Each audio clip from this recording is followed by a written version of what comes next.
Good morning, everyone.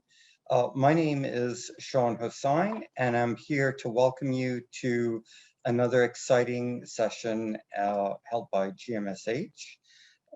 If you just bear with me for a second. There we go. Thanks. Here we are, part of an ongoing conference that GMSH is having. Welcome. Thanks for coming. If we could have the next slide, please. So this webinar has been funded by Gilead Sciences. The presentations have been developed independently by Alex Ma, Andre Ceranto, and Holly Gauvin. And the opinions in this program are the ones of the presenters and myself, and do not represent the position of Gilead Sciences or anyone else. Next slide. And we have a land acknowledgement. We wish to acknowledge this land on which we work and live. For thousands of years, it has been the traditional land of the Huron-Wendat, the Seneca, and the Mississaugas of the Credit. Today, this meeting is still the home to many Indigenous people from across Turtle Island, and we are grateful to have the opportunity to work on this land. Thank you. So just quickly summarize here the meeting objectives and agenda. We'll discuss the current HIV linkage to care environment, drawing on experience from experts who have implemented projects in different settings and populations. We'll have a focus session after to deal with some challenges and opportunities linking people living with HIV to care. Our first speaker, just to read it, will be Alex Ma from Acas. Andre Sorrento from Casey House will be second. Holly Gauvin from Elevate in Northern Ontario will be next. And then we'll have hopefully some breakout groups, as well some time for question and answers, summary, and so on. Next slide. Oh, and if you look at the bottom of your screen, you can use the chat room to submit questions or comments throughout the session. We'll try and get to them. And you can also raise your hand and under the reactions button there to try and get on the speakers list during the questions and answer period.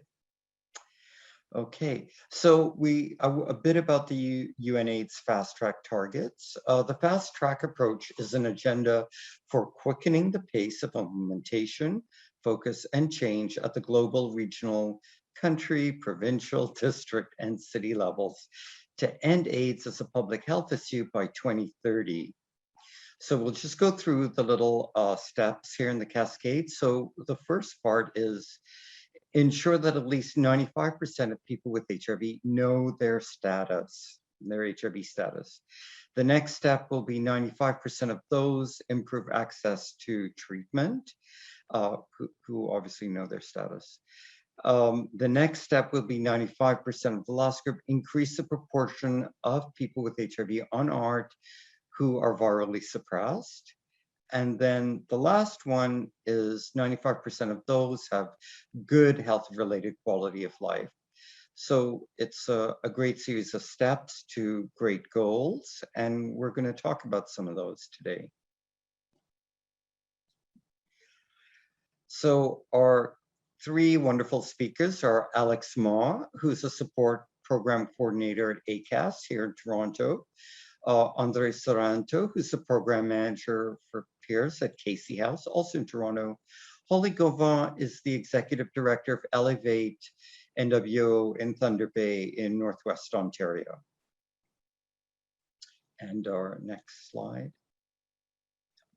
So our first speaker is Alex Ma, who is the support program coordinator at Asian Community AIDS Services in Toronto. Next slide. And so I think Alex would be reading this slide. Yeah. Thank you, Sean. Yeah, so good morning, everyone. My name is Alex Ma. I use he, him pronouns, and I'm a support worker at Asian Community AIDS Services, ACAS. Very happy to be here in this space with you, and also happy to share some of our knowledge and our practices at Acas. To sort of give you a background of Acas and also the context of our work, Acas is a grassroots community-based organization in Toronto. We serve mainly East and Southeast Asian, the queer community and HIV community as well. And we have been here since 1994, so quite a while, I'll say. In our support program, we specifically work with folks who self-identify as East and Southeast Asian, who are living with HIV or AIDS, and also the affected families, partners, and caregivers. From the experience of working with the community and also from the feedback from the community, we sort of identify a few main challenges and barriers that folks face in the community. So these are stigma. Especially I want to talk more about the cultural stigma because in a lot of Asian countries, HIV is still a taboo to talk about. People are still not educated enough about HIV. There's still a lot of discrimination, a lot of injustice around HIV. And so we as Asian also experience that stigma as well.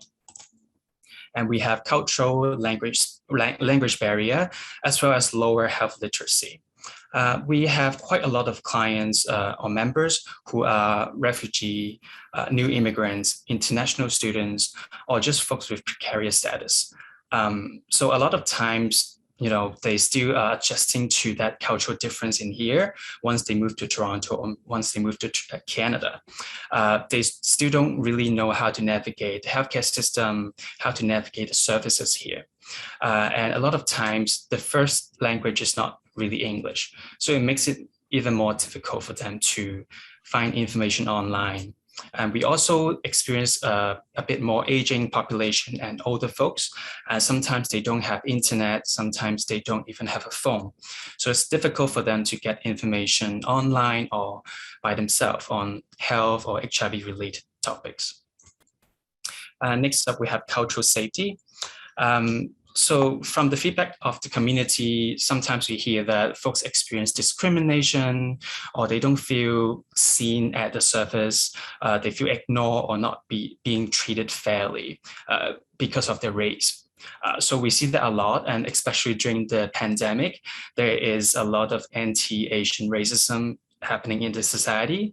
So some folks don't feel safe to access services in Toronto. There might be mistrust or there might be traumatic experience in the past as well. And last but not least, we have the lack of support network. Because of the background of our community members, a lot of them come to Toronto by themselves. They don't really have any family, they don't have any friends here to support them, especially if they are living with HIV, they might be excluded from their own support circle. So it's really important to provide that community support to them. And next slide, please. Thank you. To respond to these unique cultural needs and these community challenges, here are some of the practices or approaches that we do at Acas. The first one being the holistic approach.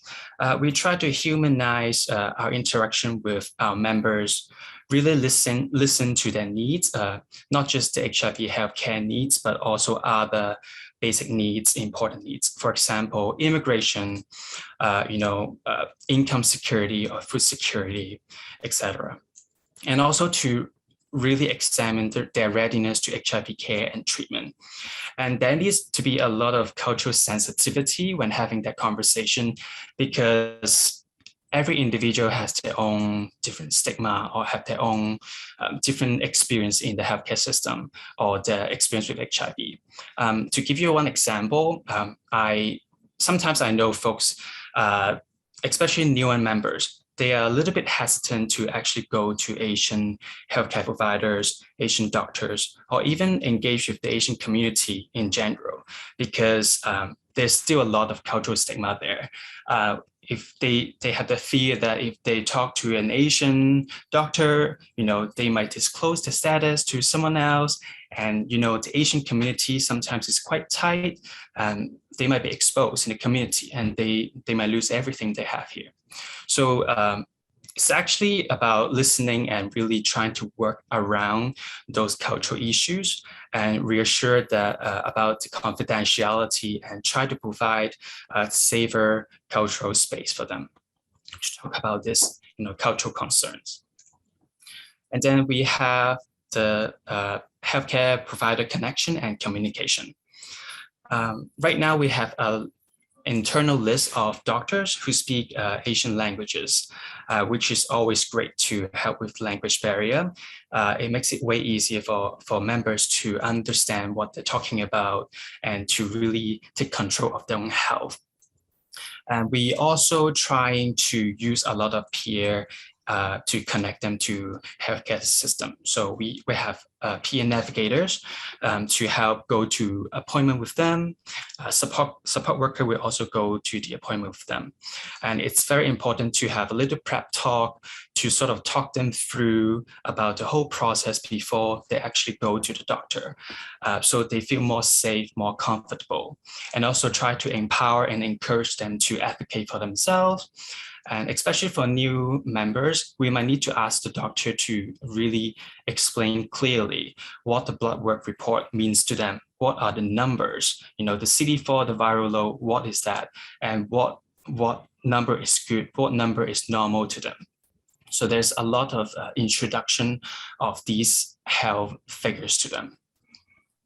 Apart from that, we also do reminders of medical appointments, such as we send a text to them or have a very simple phone call just to remind them you have an appointment tomorrow.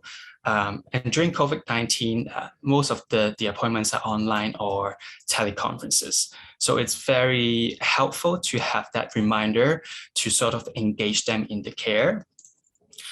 Also important to have the follow-up conversation. Some folks afraid or they feel scared when talking to doctors. So it's good to check in with them after that to see how we can improve the communication style, or did they understand everything the doctor said to them? And next up, we have connection to pharmacy.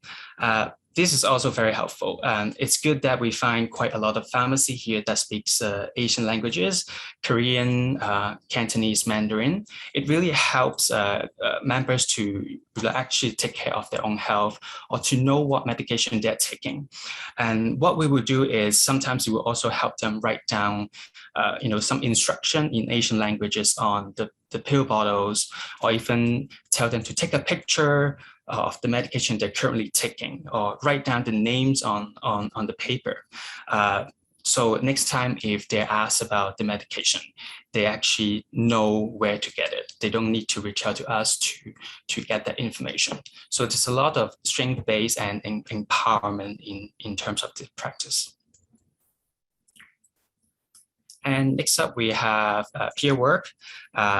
Like I said, we have peer navigator, and also as a commitment to GPAMIPA, we try to incorporate a lot of peer into the linkage to care, and also retention in care as well. So we have peer navigator to sort of help folks to navigate the healthcare system. We have our peer coaches to give peer counseling. And often the topics are around medication adherence or any cultural concern. It's just a really great platform for peers to actually share the lived experience and do some knowledge exchange. And we also have different workshops on health promotion, on HIV treatment, and we also will have a peer translator if we can't get a speaker who speaks the Asian languages. A few months ago, we started a partnership with an HIV self-testing kit. So now folks can order this kit on our website. This has been really helpful as well because support workers have access to the website, and then we can really reach out to folks who got the result back to connect them to appropriate resources. For example, it could be PrEP, it could be sexual health information, it could be U equals U. It also could be linkage to HIV care as well. And last but not least, we are trying to build up our referral network.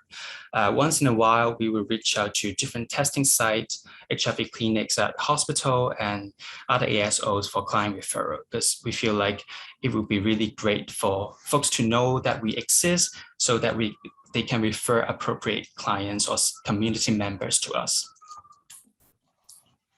And I think I am running out of time too. So before I end my part, I just really want to emphasize the importance of ethno-specific organization. We can really address the needs, the cultural needs here. We have the cultural sensitivity. We can also provide a culturally safer space and culturally appropriate services to the HIV community. And that's all I have today. Thank you. Thank you. Our next speaker is Andre Sorrento, who's at Casey House. If we can have Andre come on. Thank you. Hello, everybody. Thanks for having me here, and welcome everybody attending this session. I saw there's quite a few familiar faces there. So I'll be talking a little bit about Casey House and how sorry, can you move this slide, please? The next one. Yeah, so just a little bit about the presentation. I'll be talking about Casey House and its histories and how kind of naturally aligns to the second 95 goal. Then I'll talk a little bit about our expansion or broadening the reach of our services, which some of you might have heard already in the community, which includes also opening SCS services for our clients. And then I'll talk more specifically about the program that I run, which is the peer program, and how our peers are supporting our clients to stay in care. And then if you guys have any questions, they're welcomed. Next, please. Thank you. So a brief information about Casey House for those of you that may not know. So we are a hospital. Casey House started as a hospice many years ago, but we are a hospital now. We have 14 beds, or 14 bedrooms, I should say, because every bed, every client has an individual room, so nobody shares room. So, which is total 14 beds, 12 of those that are for subacute and palliative care. So folks come for many different reasons, and there is no really limit to stay. They stay until they basically discharged. And we have 2 respite beds for folks that can come and stay up to 2 weeks. And the reasons for the respite bed can be many different reasons, but usually is folks that may be starting a new treatment or have a broken foot and a broken leg, for example, can do things on their own at home. So they come to stay with us and receive all the care they need. And we also have an outpatient program, which is called a day health program. We have about 350 clients registered, and the outpatient programming runs from Monday to Friday from 10 a.m. to 4 p.m. And some of the services we offer is nursing clinics, social work services, massage, a bunch of different things that clinicians from different disciplines are there to engage with our clients. And I think I'm talking about the day health here because I think this was one big step that Casey House took in terms of supporting people to stay in care. But I'll talk a little bit more about that later. Next slide, please. So yeah, so we opened 1988, as I said, as a hospice because there was a need of for folks living with HIV who being ostracized by family, friends, and everybody else to come and get treatment without any stigma, and have a place where they feel really cared for with compassion and respect. So then in 2001, CATIE House started an outreach program, which was basically trying to reach out to folks in the community that otherwise would not be coming to access healthcare. So we had a team of nurses that would go in the community through organizations and other referrals to see those folks and try to connect them with the care they need. Next. So this was this is our old building where CATIE House was before. Our old house, which is across the street where we are now. And interesting enough, we didn't see the difference of the two buildings, but we didn't increase much the capacity of beds for the inpatient unit. But what we did was increase capacity in many other ways, including the outpatient programs. Next. Thank you. So, and then 2008, CATIE House implemented harm reduction to address the needs of clients who were using substances. And then in 2014, they saw the need of a broader community to access a safe harm reduction supplies. So they start making those harm reduction supplies available for folks to come and pick it up in our reception, free of any barrier, and 24/7. So then in 2017, we moved to the new building, and that's where when the Day Health program started.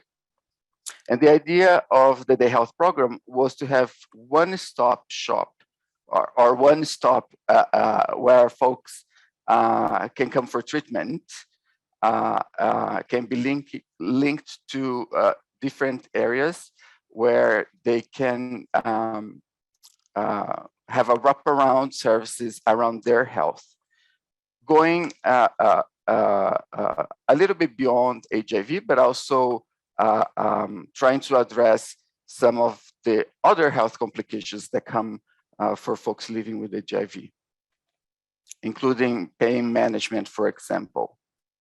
Yeah, you can go next, please. So this is the new building where CATIE House is located now, which is just across the street from the old one. It's a beautiful building, as you can see. And it was designed with input from clients from beginning to end. Next slide. So as I was talking about harm reduction, we saw that the uptake of community members coming to get harm reduction supplies were increasing, and the numbers of supplies distributed were skyrocketing. So in 2020, we decided to do a survey to figure out who those folks were they linked to care, what some of the health issues presented, to get to know a little bit better. And what we find out that many of them, the vast majority of them, were not linked to healthcare, and also were not linked to any other harm reduction services.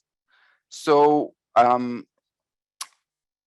with that result in hand from that survey, CATIE House decided to act, and then we opened a community care clinic to focusing on those folks who were coming for harm reduction supplies, where they can get tested now for HIV and other STIs, so the first 95.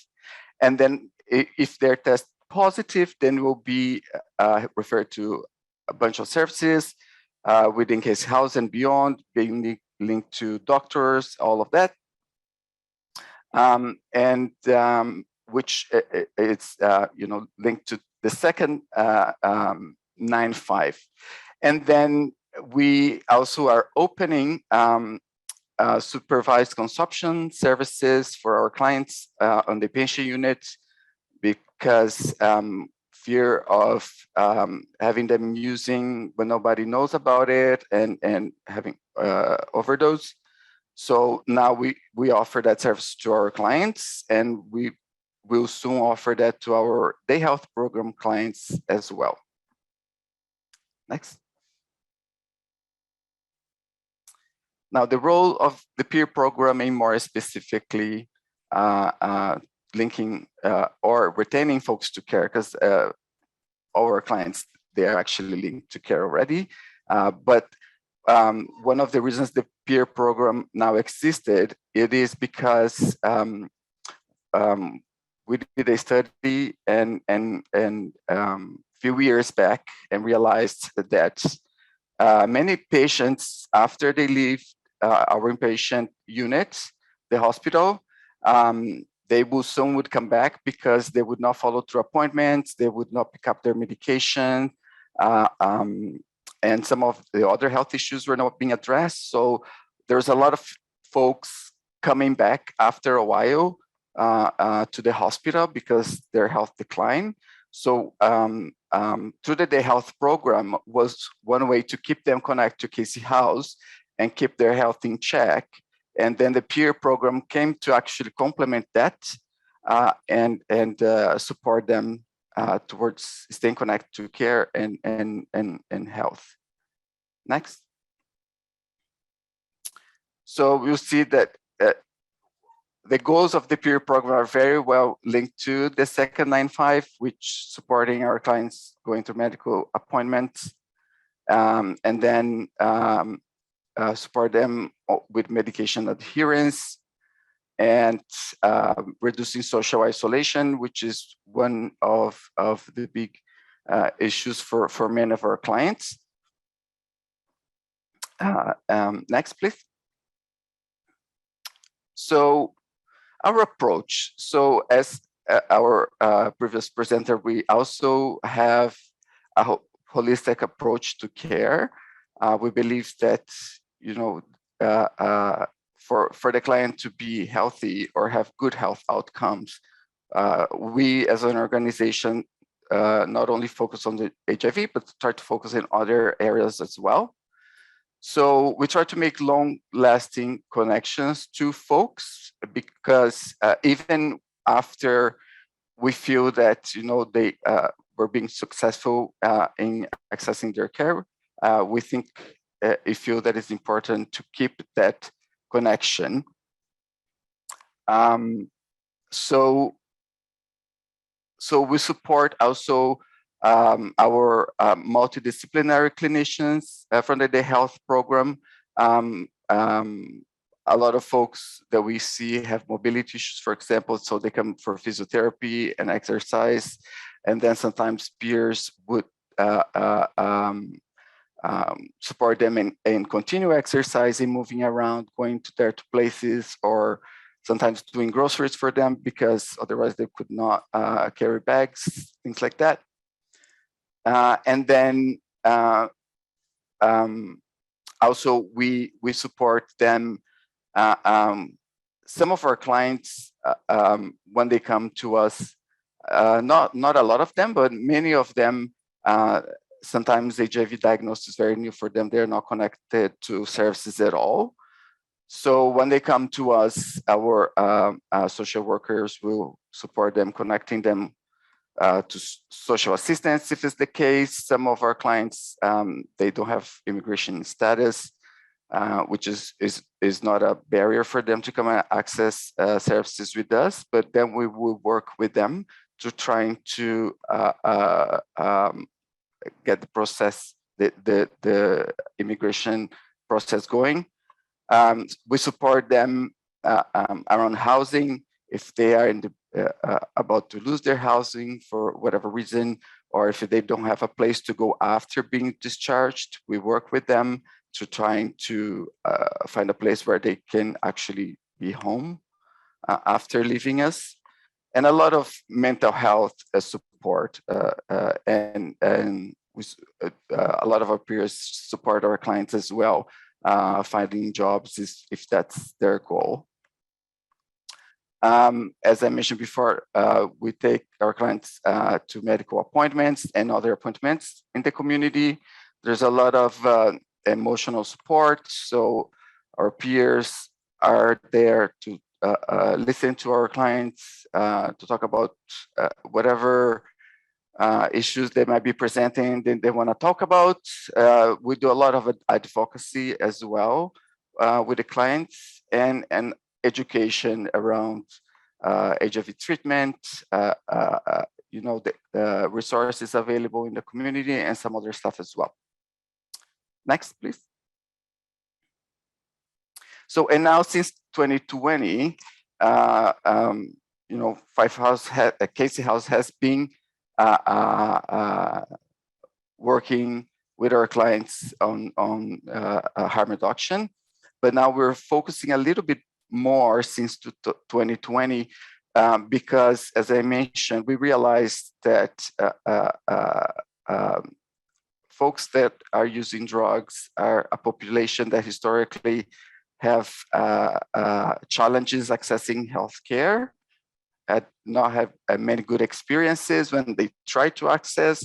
So, and many of those who responded to our surveys, they said they will only go to a hospital or call an ambulance when they really have no other option. So we are trying to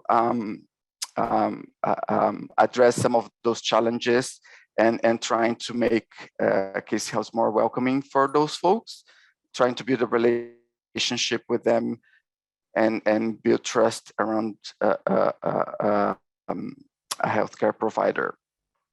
And then because we're seeing the super spike on overdose and death related to overdose, we are also, as I mentioned, operating supervised consumption services for our clients, but also the peer program is focusing on harm reduction.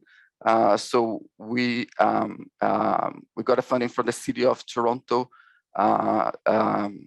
to have one-on-one support for folks that are using substances, and some group activities as well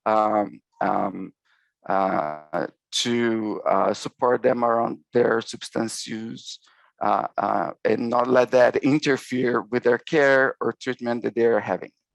Next slide. Andre, we've got 2 minutes remaining in your presentation. Yeah. Thank you. So see, this is some of the peer roles that we have at CATIE House. So peer health navigators and the inpatient units, peer speaker. They usually they go and speak to small clients or students and other folks that come to learn more about the work they do.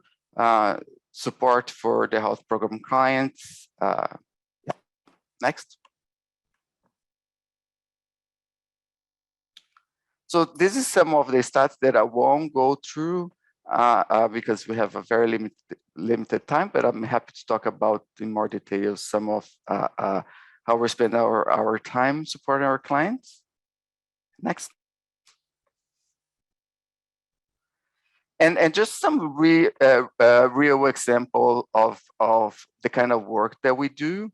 I'll just very brief mention some of the clients and the issues they presented, and some of the information might have been modified to avoid any identification to our clients. But so, for example, we had this female client who came admitted primarily for cancer treatment. She was new to Toronto. She didn't have any connections here, no connect to services, didn't have where to go. She was couch surfing with very few friends she had. She had language barrier. She was feeling really isolated besides of her very serious health condition. So the peer, we connect her with a peer who support her, connecting her to the community. And today she is housed. She thankfully was successful with her cancer treatment.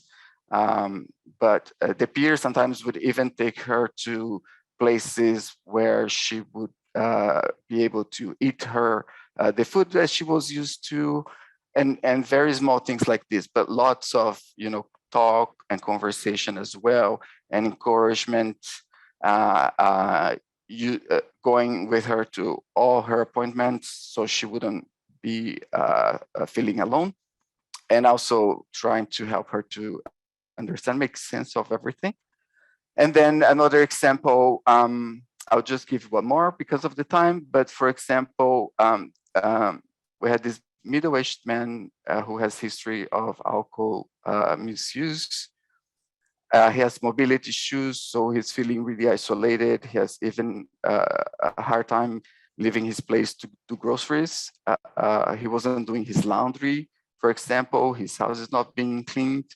His living situation was deteriorating. And then when he came to CATIE House, to the hospital for health stabilization, we connect them with peers, and the peer was supporting him in all those areas that I mentioned before.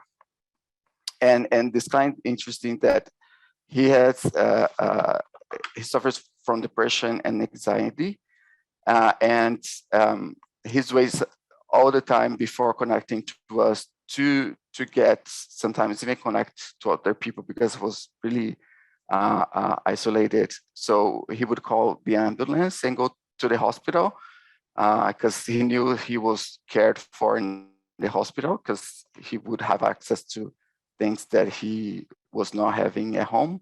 So he was constantly on emergency rooms. And next slide. This is just final reflection in conclusion to this presentation that, I feel that, linkage to care is definitely an important step for the second 9-5, but we have to make sure that folks feel supported to stay in care.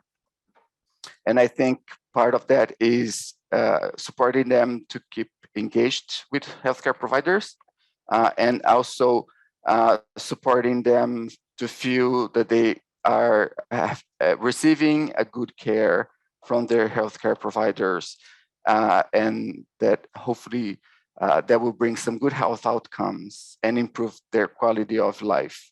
And also, it's important,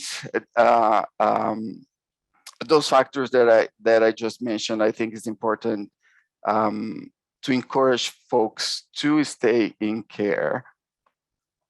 Next slide. And that's concluding my presentation. Thank you very much for your time. Okay, we went a bit over time there. Andre, that was a great presentation, very interesting. But I'd like to ask our attendees to save their questions for later. We have to keep on time so that we can be fair to everyone. Now, our next speaker is Holly Gauvin, who's the ED of Elevate NWO in Thunder Bay. Let's hear it from Holly. Good morning. So nice to be here with everybody today. It was great seeing all the faces and the names of people that I know, understand the work and understand what we're all up against.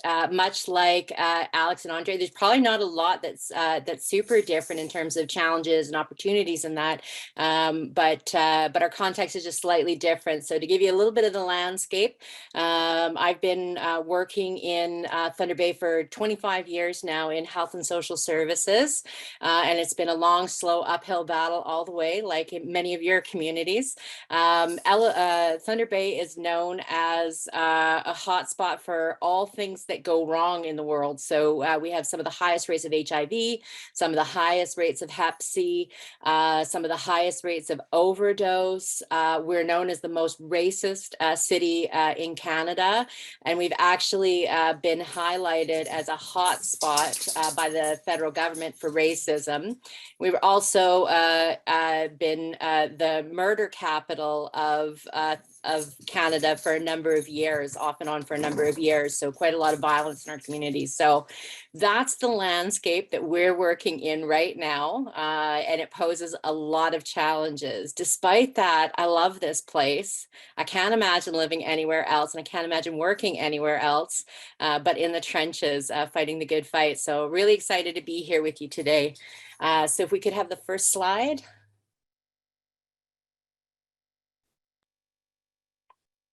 So a little bit about who Elevate is. We are your one-stop shop for all things HIV. So we live the dream at Elevate. We're one of two AIDS service organizations in the province who have a clinic embedded right within the AIDS service organization. And we're one of three organizations, AIDS service organizations in the province that actually have Hep C teams embedded within the organization. This combined with our harm reduction services, our case management services, and all of the ridiculous and crazy things we do to engage people, round out our services in a good way. So we have an amazing, amazing opportunity to create that linkage to care, which is what we're all talking about today, is how do we make that happen? It's not enough to just increase our testing. From there, we need to be really, really careful that we get people fully ensconced and embraced within organizations to get that support and to link firmly with care, treatment, and support. So I think there's a little bit going on with my slides. Yes, my apologies. There's some timing built in that's advancing them. So I'm just working on that in the background.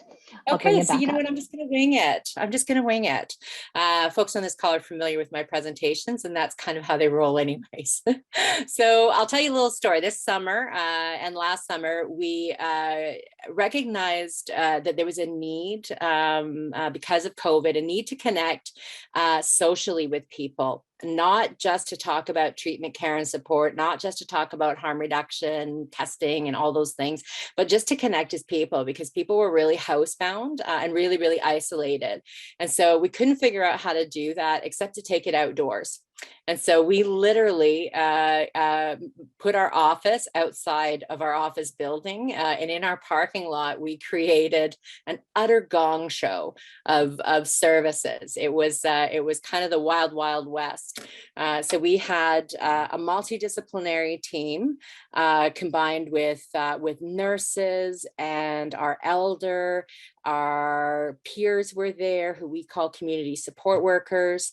Our health navigator was there, case management, and of course, you know, I can't stay out of trouble, so I was there as well. So it was everybody. All of our services were covered. It created this really, really wonderful opportunity for engagement as people came to our outdoor cafe, which is what we named it. And people had wonderful hot breakfasts, and they talked to us about what was going on with them, and they gained access to resources and services and supports. Many people got tested, and equally important, many people reconnected to care. So it was very exciting. So we're back at the who we are slide. So maybe we can just advance. Awesome. So our mission, vision, and values, probably not a lot different from the rest of you. Our landscape goes from Wawa to the Manitoba border. And so that's a huge geographical area. And we're about 12 hours from the nearest large city. So we are the Toronto of the North. We do HIV, Hep C, and harm reduction. Those are our core mandate areas. And we really believe in meaningful engagement of people living with HIV and Hep C and harm reduction. And so our staff reflects that, our board reflects that, our volunteers reflect that, and we continue to work to increase people with lived experience capacity to be involved in meaningful work within the organization. We like diversity and inclusion, and we like client-centered services. And so again, all those nice buzzwords for saying, you know, we really work hard on building our community in good ways. Next slide, please. So we can go to the next one. So what we do is we offer clinical care, we offer psychosocial support, including case management, supportive counseling, all those types of services that were listed by the other two presenters, going to appointments, that sort of thing. The nice thing is that if it's an HIV appointment, it's really just going to the office. So we pick up people and bring them to our office. It's really nice to be able to link in-house like that. Next slide, please. We do a lot of clinic driving. So although we run an HIV clinic, there is another HIV provider within our city. And so if people are seeing that physician, we will still help support to get them to and from their clinic appointments, follow-up blood work, any of the other services that they might need. Even if they're not registered within our clinic, we still continue to provide that support. We have a food bank, and we're very fortunate enough to have a drop-in center. This is a touchstone for people. This is probably the crown jewel of the organization. We all have that one program or service that draws people in. This is it for us. This is a place where people come, they make breakfast for themselves and for others. They receive support. They come together to have a place to be. And this is especially important for our community members who use substances, because there's very few safe spaces where they can go in a state of intoxication. Our only expectation of people is that they're managing their behaviors. So as long as they're managing their behaviors, it doesn't matter what substances they come in with.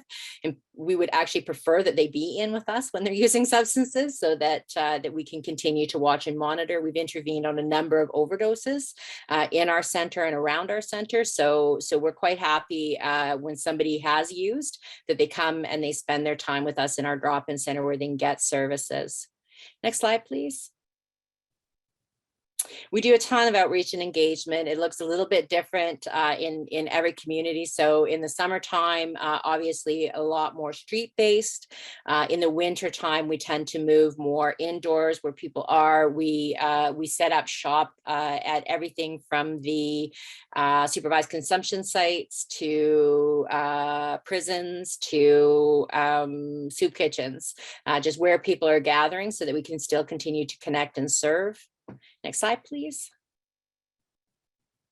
And then our peer programs, we have a number of them. We have the regional peers. So we have peers in 5 different communities in our region, and they are amazing at helping respond and prevent overdose and drug poisonings. And they're also really adept at connecting people up with testing and care. We have our WISE leaders. This is a group of Indigenous people who are living with HIV, and through their work, they're able to connect family and friends and community to provide more support for Indigenous people who may be newly diagnosed. We have our health navigators. These are staff who work at Elevate all day long, shoulder to shoulder with us. And then we have our outreach peers, and they're the community support workers are people with lived experience, and their focus is on harm reduction, support for people who use drugs, but they also do a lot of internal work with our members, particularly when they've been newly diagnosed, because as you all know, that's a very vulnerable time for people. So to have somebody with lived experience who understands it in a different way is really critical. Next slide, please. Education, community development. Again, we are there. We are at the table, and we work very, very hard with different community groups and organizations. So we're on the provincial group working on truth and reconciliation and action. We're on the HIV Hep C treatment collaborative, which is a local initiative here in Thunder Bay. We're also on the Safer Supply action group and more. So a lot of our work is spent in focusing on upscaling of testing, upscaling of treatment and care in our community, and providing safer and safer opportunities for people who engage in harm reduction. Next slide, please. And then research. So research is how we make things happen in our community. So we are very committed to not just participating in research, but also driving research. And so the Walking in Harm Reduction, the Indigenous Women's Stress Study, the Elder in Residence Program, and the BZA project are all driven by Elevate for our community and the communities in the surrounding area. And so these are meant to be high impact projects. One of the things that we're committed to in research, though, is we won't participate in research that is not going to be something that we can implement in our community. So these are all things that we do the research on it, and then we put action to it. Next slide, please. So the outdoor cafe, if we can advance one more. As I said earlier, it was born out of a need to connect socially. Here's a picture of our elder, Linda Barkman. Many of you have probably met her on different calls. She's fabulous. Her teachings tell us that harm reduction is love. And when she's talking about harm reduction, she actually specifically talks about testing as part of the harm reduction. In our city, people understand harm reduction sometimes from a very narrow lens. They understand harm reduction as, you know, giving and receiving needles, which is part of it, but that's not the whole story, right? So she gets a little bit deeper with that, and she talks about how testing is love. It's love for yourself. Knowing your status is an important piece of that. It's love for your partner or people you may come in contact with in ways that could spread infection. And so it's loving those people by knowing your status and doing what you need to do around that. And it's love for your community because it's important that you're around to help your community. She talks about harm reduction in the form of treatment adherence and how that is also harm reduction. And so she really, really expands on it. Not all elders come from a place of harm reduction. So we're really blessed to have her. She is the magic in the organization. And so we're really blessed. She's been a huge part of a lot of different components in our organization, but was very much in the lead of the outdoor cafe. Next slide, please. So this happened every Saturday throughout the summer in the back parking lot. Here you see a drumming circle. This came up out of a need. Many people in our community were deeply impacted when the bodies of children in residential schools became unearthed. The stories had been going around for years, and now here was the concrete proof. And it was devastating, and there was anger, and there was frustration, and there was no place to go with that because so many services were closed or limited, or could only access them through the phone if you have a phone. And so this was a place to go, and there was ceremony, and ceremony is in an Indigenous context is extremely important. But I would say with grief and loss, something we've learned from our partners at the ABRPO is that ceremony is important for all of us. We need to know, for closure's sake, we really need to have ceremony. And so I've been taught that that music is medicine. And so there's Linda bringing medicine to the streets in our community. And so every Saturday in our back parking lot was this wild and crazy event happening. Next slide, please. So this event had it all. It had breakfast, it had cultural connections, it had activities, education, peer support, nursing intervention, testing, connection, reconnection, harm reduction supplies, and swag. Swag is very important. So we've learned two things. If we want men to come to our event, we have to feed them. If we want women to come to our event, they want free stuff. So these are two really important components of doing these events for us. So there you see Rita. She's one of our amazing community support workers. She's been with the organization longer than I have. She's an institution unto herself. And she is very instrumental in providing information and education to people with lived experience around harm reduction. She herself has performed more overdose reversals than I can even tell you.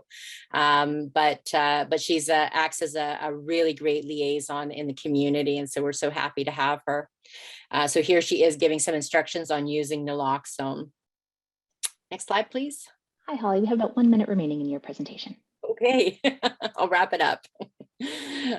So Big Orange, that's our testing tent. So we pulled together our multidisciplinary team. We had a weekly schedule that had specific education and cultural activities and messaging.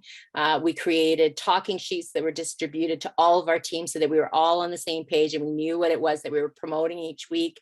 We worked hard to secure as many free things as we could to really help people with other needs. And promotion was all word of mouth. And we had in any given week, we could have up to 60 people in attendance. Next slide. So outcomes, the connection to culture is huge. One of the things we learned long ago is where culture leads, good things happen. We got people tested for HIV and Hep C, people who were lost to follow-up, and some of them lost for up to 2 years, re-engaged and are now on treatment path. People provided with harm reduction supplies and education, people connected socially, people connected in their grief for mutual support, and a connected and fulfilled staff. Last year, I asked for volunteers and it was like pulling hen's teeth. This year, everybody stepped up from last year's group because they wanted to be part of this. It was so exciting and they felt so fulfilled by it. And they're ready to go for round number 3. Next slide. So challenges and opportunities, small team, huge turnout. What a wonderful problem to have, right? Keeping up with the food demand was really difficult. Thank God we had sponsorship and unpredictable weather. It's wild and crazy here in the north. So we're glad we have our Big Orange and we're really glad to have a drop-in center where we could move things as we needed to. Next slide. And then the challenge, more challenges and opportunity. We had community disasters. You heard lots about the BC fires, but a little bit less about the Northwestern Ontario fires. So this happens every year, floods and fires, and hundreds of people flee for their lives into our city and are left with a bit of cash and a room and not much else. And so that becomes really overwhelming in the community. The overwhelming grief and loss of Indigenous children to residential schools really made an impact all summer, and racially motivated attacks and exploitation of Indigenous homeless encampments all made work very, very difficult. Next slide.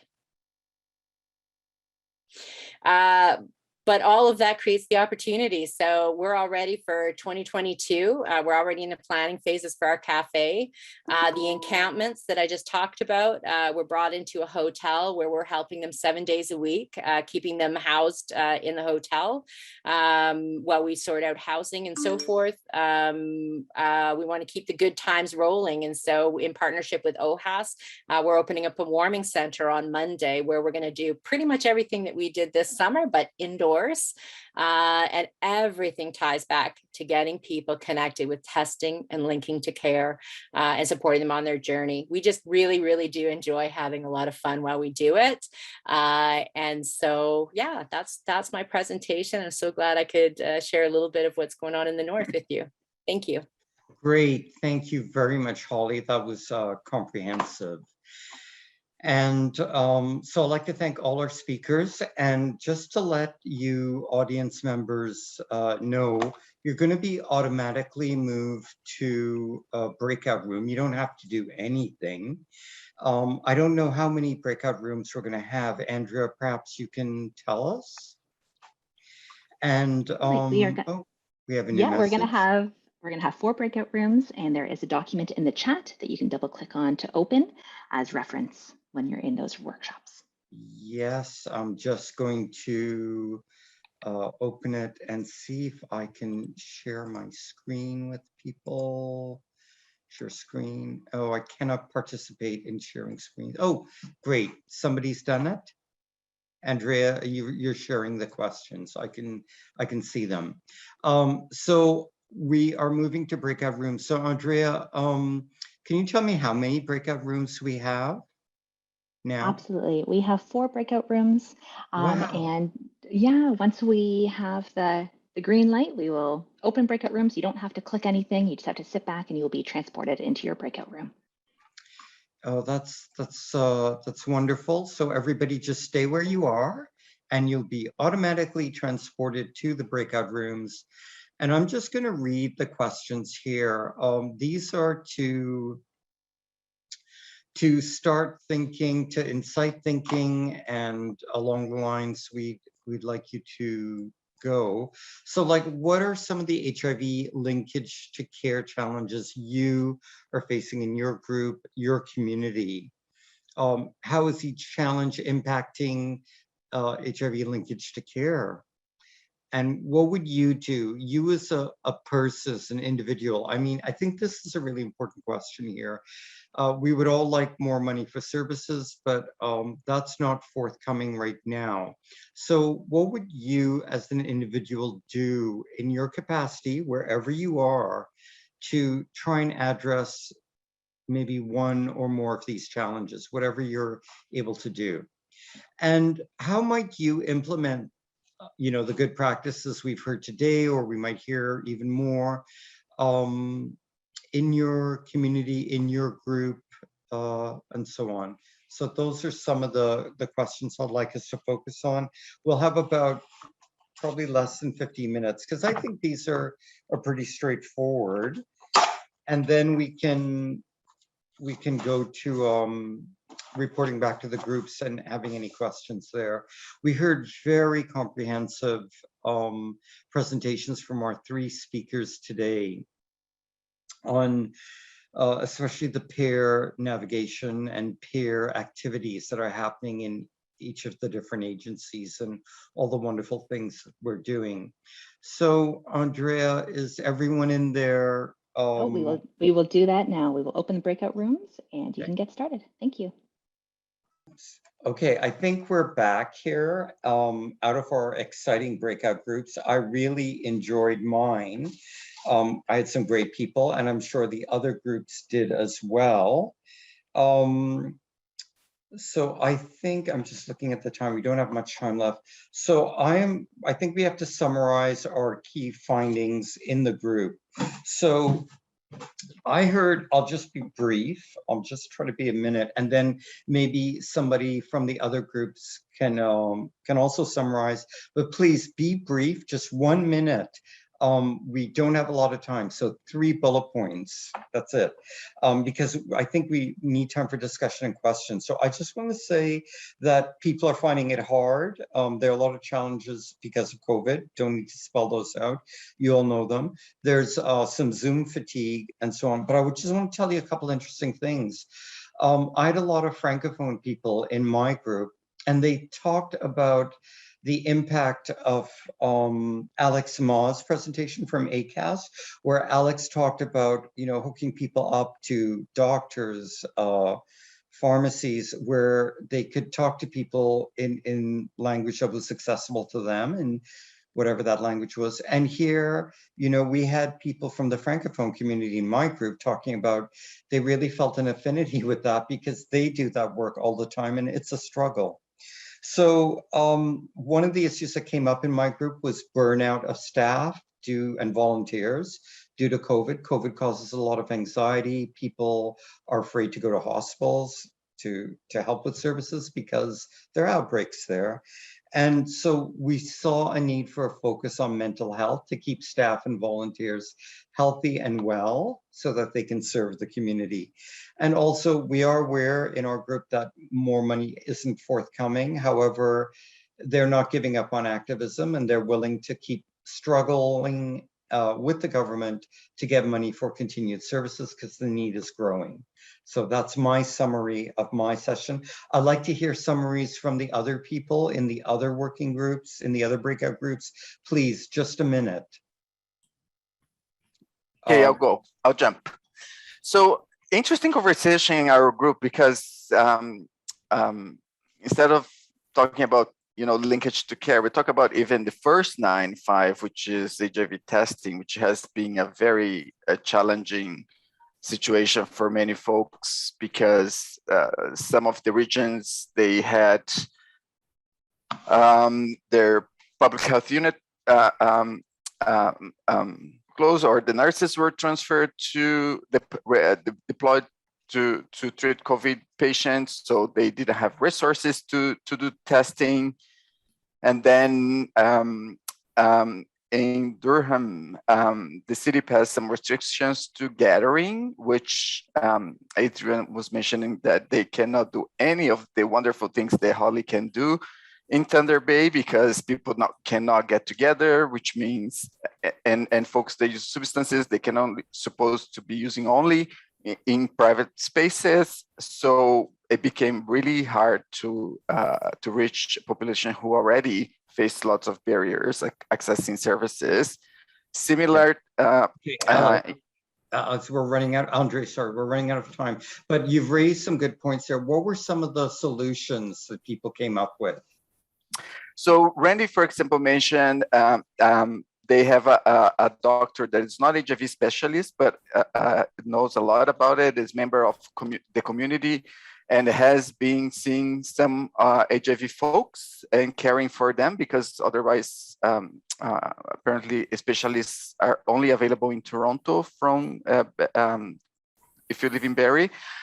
And the HIV home testing has been filling some of the gaps, but there are some restrictions as well, but it's being helpful, especially the time of COVID where people really didn't have where to go to get tested. Those sound like good ideas. I know they're not going to solve, none of the solutions we have today solve the overall crisis of COVID, but there are little things we can do. And those are great ideas from your group. We are running out of time. So I want to go to the next person who's going to report back. Who is that person? Can we see them? Alex, I can report to there. Dane, so nice to see you. Oh, yeah. Dane, 3 bullet points, please. What are some of the issues and solutions? So as we heard last week, one of the areas where linkage to care often falls down, particularly for gay men, is for those folks who use crystal methamphetamine and other stimulants. And so we know one of the sort of best practices is that integration of substance use related care and support alongside sexual health and sexual health for gay men. And so we were looking to sort of the approach of HQ, who we heard from last week, as being something that would probably, we hope, be able to demonstrate a real impact on linkage to care. Also the importance of peer navigation and support. And so we're working right now on a proposal to the OHTN and have been working with some alliance members on a proposal that would resource gay men who party to act as, or to be linkages to care, harm reduction supplies, testing, and related supports across the Cascade in the places that they are using drugs and having sex. Wow, that's pretty comprehensive. Thank you, Dane. Anybody else from any other breakout groups, or do I have all the breakout group people reporting, Andrea? No, Holly here. Oh, Holly, okay. Yep. Holly, before we go, 3 bullet points, please. We only have a minute. Yep. So one of the main challenges that affected everybody was not even being able to get to linkage to care because the testing is so limited. And so everything from the hours of operation being so poor to some public health agencies closing their sexual health clinics. And so no anonymous testing, none of the other options.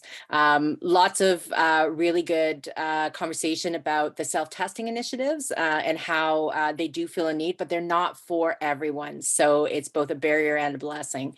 One of the things that was noted is that, and I feel it's both a challenge and an opportunity, is that the self-testing has a wonderful peer component for support, but it's being underutilized. There's 1,000 people who've used the self-testing kits, but only 46 people who've reached out to the peer component of it. So we need to do more to promote that. And then for the other challenges identified, it was really related to COVID and loss of jobs created situations where people move further and further away from their care providers. And then now they don't have a care provider, language barriers prevent them from reaching out in their new community, as well as a lack of confidence in being accepted. And the answers really just kind of continue to lie within being really innovative in our approach, and each sort of organization like working to find that niche or that area that's going to really connect with the community. And then we got cut off and couldn't discuss anymore. Great. Yeah, and I'm going to cut you off now. So that's really great, Holly. That's quite comprehensive.